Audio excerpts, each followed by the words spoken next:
The girlfriend Rashmika Mandanna కొత్త Telugu cinema the girlfriend నిన్న శుక్రవారం నవంబర్ 7న థియేటర్స్లో రిలీజ్ అయిన విషయం తెలిసిందే. ఇక సినిమా ఎలా ఉంది అని చూస్తే నేను సినిమా మొత్తం చూసాక నాకు ఒకటే అనిపించింది, ఇది రష్మిక రియల్ లవ్ స్టోరీ అని అనిపించింది నాకు. ఎందుకంటే మీకు Rashmika Mandanna real love story తెలిసింటే మాత్రం మీరు కూడా నేను అన్న మాటకి ఏకీభవిస్తారు.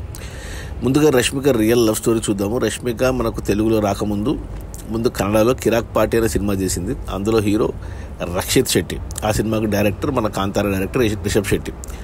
సో ఆ సినిమాలో వాళ్ళిద్దరు ప్రేమలో పడ్డారు. అప్పుడు మన రష్మికకు ఒక 19-20 ఏళ్ళు ఉంటాయి, హీరో రక్షిత్ శెట్టికి 30 ఏళ్ళు, 10 ఏళ్ళు తేడా ఉంది వాళ్ళకి.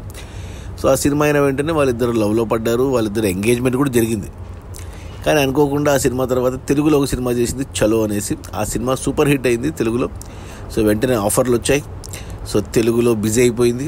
ఆ తర్వాత ఆ ఎంగేజ్మెంట్కి బ్రేకప్ చెప్పేసింది. ఆ బ్రేకప్ చెప్పేశాక ఆమె మీద కన్నడ ఇండస్ట్రీలో ఒక హీరోల నుంచి చాలా నెగిటివిటీ ఫేస్ చేసింది. ఇప్పుడు తెలుగు అండ్ హిందీలో సక్సెస్ఫుల్ హీరోయిన్గా రాణిస్తుంది. ఇప్పుడు మనకు తెలిసింది రష్మిక మందన మన విజయ్ దేవరకొండతో లవ్లో ఉంది, నెక్స్ట్ ఇయర్ పెళ్ళి కూడా ఉందని వింటున్నాము. సో ఈ సినిమా చూస్తే మొత్తం రష్మిక మందన రియల్ లైఫ్లో ఏమైతే జరిగిందో అవన్నీ ఒక ఆర్డర్లో ఉన్నట్టు అనిపించింది నాకు. అంటే తను పెళ్లి చేసుకోబోతుంది కాబట్టి ఇప్పుడు తన మీద ఒకే ఒక మచ్చ కన్నడ ఇండస్ట్రీలో రక్షిత్ శెట్టిని బ్రేకప్ చెప్పింది అనేసి దానికి క్లారిఫికేషన్ ఇచ్చినట్టు, ఎందుకు తను లవ్లో ఉన్నింది, ఎందుకు బ్రేకప్ చెప్పింది అనేది క్లారిఫికేషన్ ఇచ్చినట్టు అనిపించింది ఈ సినిమా. సరే, ఇక సినిమా గురించి మాట్లాడితే, సరే ఎవరికైనా Rashmika Mandanna real life story తెలియకపోతే సినిమాగా మాట్లాడితే గర్ల్ ఫ్రెండ్ సినిమాని ముందుగా ఈ సినిమా డైరెక్టర్ రాహుల్ రవీంద్రన్ గురించి మాట్లాడుకోవాలి. అతను మన అందాల రాక్షసితో హీరోగా పరిచయం అయ్యాడు. ఆ తర్వాత చీలాసవ్ అనే సినిమాతో డైరెక్టర్గా ఇంట్రడ్యూస్ అయ్యాడు. ఆ సినిమా చాలా బాగుంటుంది చీలాసవ్. ఆ తర్వాత మన్మధుడు 2 తీశాడు నాగార్జునతో. ఆ సినిమా చాలా దరిద్రంగా ఉంటుంది, సినిమా కూడా ఆడలేదు. ఇప్పుడు మళ్ళీ అతని 3వ ప్రయత్నం ఈ మన ద గర్ల్ ఫ్రెండ్ అనేసి. ఇక తీసింది మన గీతా ఆర్ట్స్ అండ్ ధీరజ్ మొగిలిని, అది పక్కన పెట్టేస్తే సినిమా స్టార్టింగ్లోనే సేమ్ ఆమె రియల్ లైఫ్ స్టోరీ లాగా జరిగినట్టు హీరో హీరోయిన్లు కాలేజీలో కలుసుకోవడము, అక్కడి నుంచి ఆమెకు తెలియకుండానే అతని ప్రేమలో పడిపోవడము, అంటే ఆమె ప్రమేయం లేకుండా ప్రేమలో ఉన్నట్టు అలా సీన్లు క్రియేట్ చేశారు. ఇక హీరోకి ఇంకో హీరోయిన్ పెట్టారు, అను ఇమాన్యుయల్ వచ్చేసి మన హీరో ఇష్టపడుతున్నట్టు చూపిస్తారు. సో బ్యాక్గ్రౌండ్లో 2-3 పాటలు వస్తుంటాయి. ఈషం అబ్దుల్ వహాబ్ మ్యూజిక్లో పెద్దగా చెప్పుకోదగ్గ పాటలు ఏం కాదు, బట్ స్టోరీ ముందుకు వెళ్తూ ఉంటుంది. సో మనం చూస్తున్న మనకు అర్థమవుతుంది హీరోయిన్ తన ప్రమేయం లేకుండానే హీరో ప్రేమలో మునిగిపోతుంది అనేసి. అలా చూపించుకుంటూ వచ్చారు. ఆ తర్వాత సినిమా అంటే ఏం లేదు, అదొక్కటి పాయింట్. హీరోయిన్ ఉక్కిరి అవుతూ ఉంటుంది అతని ప్రేమలో. అతను ఎలా చూపించారంటే హీరోని, అంటే హీరో పాయింట్ ఆఫ్ వ్యూలో హీరో కరెక్టే, హీరోయిన్ పాయింట్ ఆఫ్ వ్యూలో హీరోయిన్ కరెక్టే. చూస్తున్న మనమే డిసైడ్ చేసుకోవాలి ఎవరు రైట్ ఎవరు రాంగ్ అనేసి. సినిమా అంటే హీరోని కూడా ఎలా పెట్టారంటే దీక్షిత్ శెట్టి అని కన్నడ ఇండస్ట్రీ నుంచి పట్టుకొచ్చారు. అతను మనకు దసరాలో చేశాడు. సో ఆమె రియల్ లైఫ్లో ఉన్న ఫస్ట్ ఎంగేజ్మెంట్ అయిన హీరో పేరు రక్షిత్ శెట్టి అయితే ఇతని పేరు దీక్షిత్ శెట్టి. అతను కర్ణాటక వాడు కదా. ఈ సినిమాలో హీరో బ్యాక్డ్రాప్ కూడా బళ్ళారి అని పెట్టారు. అవన్నీ అదృష్టం కాదు, కావాలనే పెట్టారు ఇవన్నీ. అక్కడ ఒక సీన్ పెట్టుకున్నారు, హీరో హీరోయిన్ బళ్ళారికి వెళ్ళడం ఒకే రోజు, హైదరాబాద్ నుంచి బళ్ళారికి బైక్లో ఒకరోజు పోయి రావడం సాధ్యమా అంటే డౌటే. సరే అది పక్కన పెట్టేస్తే బళ్ళారిలో హీరో మదర్ సైడ్ నుంచి రోహిణి చేసింది, ఒక డైలాగ్ లేదు, ఒక సీన్ పెట్టారు. నాకైతే నవ్వు వచ్చింది ఆ సీన్. అంటే ఒక భార్య భర్తకు అణిగిమణిగి ఉండడం అనేది మనం తరతరాలుగా చూస్తున్నాం. కానీ ఒక తల్లి కొడుక్కి అణిగిమణిగి ఉండడం అనేది నేనైతే ఎప్పుడు చూడలేదు, అది కన్విన్సింగ్ అనిపించలేదు నాకు. సో హీరో పాయింట్ ఆఫ్ వ్యూలో హీరో ఎందుకు ఇలా బిహేవ్ చేస్తున్నాడు అనే దానికి ఒక జస్టిఫికేషన్ వచ్చింది అక్కడ. వాళ్ళ తండ్రిని చూసి అలా తయారవుతున్నాడు అనేసి. అంటే చాలామంది మగవాళ్ళు అలాగే ఉంటారు బయట. అంటే నా భార్య నాకే సొంతము, లేదా నా గర్ల్ ఫ్రెండ్ నాకే సొంతము. ఆమె అంటే కొంచెం ఓల్డ్ పద్ధతిలో చూసుకుంటే తను చదువుకోకూడదు, ఉద్యోగం చేయకూడదు, ఇంట్లో ఉండి తనని చూసుకుంటే చాలు, నా పిల్లల్ని చూసుకుంటే చాలు, నాకు వడ్డీ పెడితే చాలు, నాకు సేవలు చేస్తే చాలు అనే మగవాళ్ళ మెంటాలిటీ చాలామందికి ఇప్పటికీ ఉంది. నా ఫ్రెండ్ సర్కిల్లో కూడా చూశాను నేను. సో అది వాళ్ళ సైడ్ నుంచి వాళ్ళ జస్టిఫికేషన్. చాలామంది అమ్మాయిలు కూడా ఇష్టపడతారు అలా ఉండడానికి కూడా. చాలా కొద్దిమంది అంటే ఇప్పుడు పర్సంటేజ్ పెరిగింది, కానీ చాలామంది సొంత కాలం మీద నిలబడే అమ్మాయిలు సొంతంగా చదువుకొని ఉద్యోగాలు చేస్తూ మగవాళ్ళకంటే ఎక్కువగా సంపాదిస్తూ అటు ఇంటిని చక్కదిద్దుకుంటున్నారు, ఇటు వాళ్ళ లైఫ్ని చక్కదిద్దుకుంటున్నారు. అది వేరే టాపిక్. సో ఈ సినిమాలోకి వస్తే హీరోయిన్ అంటే ఉక్కిరి బిక్కిరి అయిపోయి, అంటే అతనికి నో చెప్పాలి, ఇప్పుడు బ్రేకప్ చెప్పాలి. అంటే రియల్ లైఫ్లో ఎలా అయితే జరిగిందో బ్రేకప్ చెప్పిందో ఆ బ్రేకప్ చెప్పడానికి ఆమె కారణాలు ఆమెకు ఉన్నాయి, సతమతం అవుతూ ఉంటుంది. ఎందుకంటే ఆమె ఫ్లాష్ బ్యాక్ కూడా అలాగే ఉంటుంది. మన రావు రమేష్ క్యారెక్టర్, తండ్రి క్యారెక్టర్తో ఆమెకంటే మామూలుగా ఇంట్లో వాళ్ళు ఆడపిల్లని కొద్దిగా భద్రంగా కొద్దిగా జాగ్రత్తగా పెంచుతారు.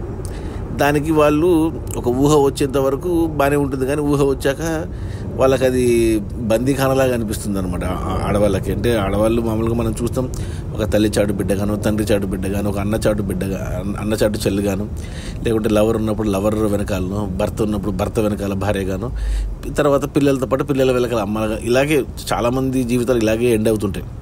చాలా కొద్ది మంది మాత్రమే వాళ్ళు సొంతంగా, అంటే మొత్తం వాళ్ళ సొంత నిర్ణయాలు తీసుకొని సొంతంగా డబ్బు సంపాదించి వాళ్ళు ఎవరి మీద ఆధారపడకుండా వాళ్ళ బతికి నలుగురిని బతికిస్తూ ఫ్యామిలీని కూడా బాగా చూసుకుంటూ అలా ఉంటారు. ఈ రోజుల్లో అలా ఉంది. ఒక 20 ఏళ్ళ వెనక్కి వెళ్తే ఇలా లేదు పరిస్థితి. బట్ ఈ టైంలో జరుగుతున్న సినిమా కాబట్టి ఇంటర్వ్యూలకు వచ్చేసరికి సినిమా అంటే హీరోయిన్ మనకు కూడా చూస్తున్న మనకు కూడా అర్థమవుతుంది. ఓకే, హీరోయిన్ హీరో నుంచి విడిపోవాలనుకుంటుంది అనేది, అది కానీ చెప్పలేకపోతుంటుంది అనమాట. సో సింపుల్గా ఫస్ట్ హాఫ్ అలా అయిపోయింది. 1:10 నిమిషాలు ఉంది ఫస్ట్ హాఫ్. పాటలు ఏం పెద్దగా లేవు. మరి డ్రామా అయితే బాగానే బిల్డ్ అయింది. డైరెక్టర్గా రాహుల్ రవీంద్రన్ కూడా బాగానే ఎగ్జిక్యూట్ చేశాడు. ఏమంటే కాలేజ్లో అది లేడీస్ హాస్టల్, మెన్స్ హాస్టల్, అసలు హాస్టల్ లాగానే ఉండదు. ఏదో హోటల్ మాదిరి, ఎవరి రూమ్లో ఆడవాళ్ళు ఉంటారు, మగవాళ్ళు ఉంటారు. ఇంకా అవన్నీ పక్కన పెట్టేస్తే ఇక సెకండ్ హాఫ్ గంటనే ఉంది. ఇక సెకండ్ హాఫ్లో ఇక సేమ్ అదే, ఇంకా హీరోయిన్ ఇప్పుడు ఉక్కిరిబిక్కిరవు ఇంకా ఉక్కిరిబిక్కిరైపోయి ఇక తప్పక చెప్పాల్సి వస్తుంది అనమాట హీరోకి. ఇంకా మన బ్రేకప్ అనేసి, అంటే ఏదో రియల్ లైఫ్లో రక్షి శెట్టికి చెప్పిందో రియల్ లైఫ్లో బ్రేకప్ అలా చెప్పాల్సి వస్తుంది. అలా వచ్చినప్పుడు ఇక ఆ తర్వాత హీరో ఇక తన నిజస్వరూపం ఇన్ ద సెన్స్ తీసుకోలేకపోతాడు. మెయిల్ ఈగో, ఆల్ఫా మెయిల్స్ ఇలా అంటారు కదా, తీసుకోలేకపోయి ఇక రివెంజ్ లాగా, అంటే మామూలుగా రష్మిక కూడా చాలా ఫేస్ చేసింది రియల్ లైఫ్లో, కన్నడ ఇండస్ట్రీ నుంచి, కన్నడ హీరోల నుంచి చాలా ఫేస్ చేసింది. అలా తను అబ్యూస్కి చాలా గురైంది. సో అదంతా అలా అతను కాలేజీలో అమ్మాయికి అగెనెస్ట్గా ఏం చేశాడు అవన్నీ ఇంకా చూపించుకుంటే క్లైమాక్స్కి వచ్చేసరికి ఇక హీరోయిన్ రెబల్ కావాలి, తిరగబడాలి అనమాట.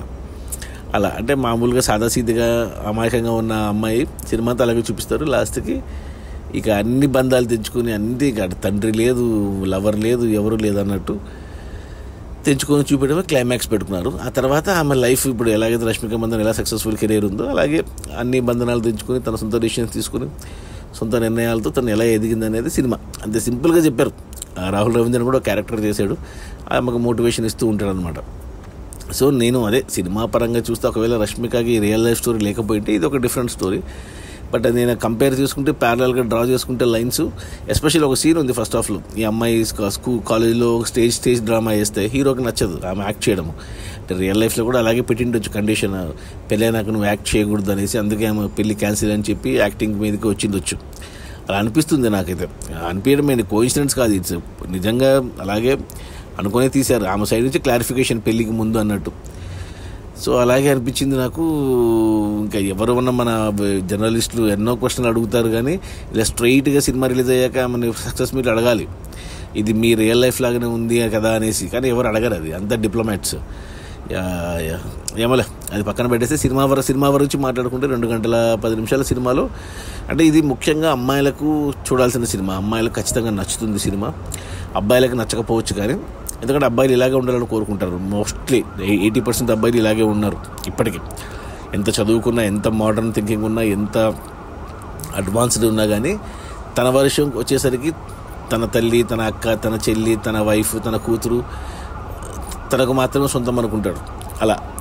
సో అది తప్పేం కాదు, కానీ కొన్ని చోట్ల అమ్మాయిలు ఇలా సఫకేట్ అవుతారు.